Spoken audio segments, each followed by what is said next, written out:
Oui, dans la région, comme vous savez, la situation sécuritaire, en tout cas, nous essayons d'évoluer sur le champ de bataille.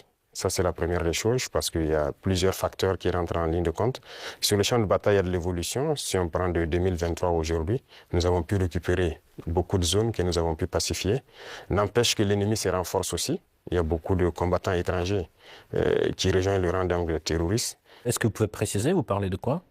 Oui, les terroristes, ils sont renforcés par beaucoup de combattants étrangers qui viennent d'ailleurs, qui ne sont pas en fait, quand je prends le cas du Burkina, il y a beaucoup de criminels qui sont au Burkina mais qui ne sont pas burkinabés. Il y a aussi des formateurs qui viennent de beaucoup de pays pour les apprendre beaucoup de techniques. Mais quel est leur intérêt? Mais ce n'est pas du terrorisme en fait, c'est de l'impérialisme. L'objectif pour eux, c'est de nous maintenir dans une guerre permanente, qu'on ne puisse pas se développer et continuer à piller nos richesses. Et donc, ils ont tout intérêt à amener des spécialistes dans les mines pour poser divers types de mines, des spécialistes en explosifs. Aujourd'hui, les terroristes utilisent des drones pour faire le combat et tout. Donc, ce sont des professionnels venus donc, de certains pays qui viennent les apprendre tout ça. Tout ça, c'est pour continuer à nous maintenir dans une situation d'insécurité.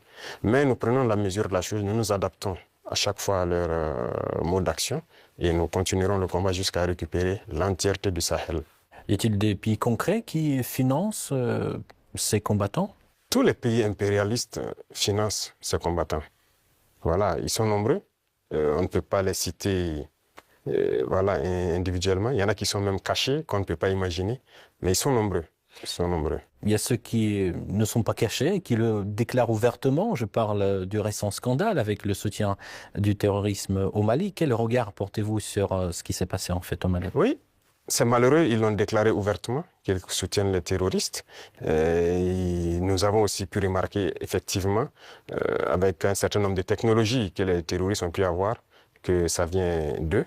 C'est malheureux, c'est très malheureux, mais toujours est-il qu'on ne s'apitoie pas sur notre sort. Et nous avons pris la mesure de la chose, nous allons nous adapter, nous allons les combattre et ils ne pourront pas vaincre. C'est ça le plus important pour nous.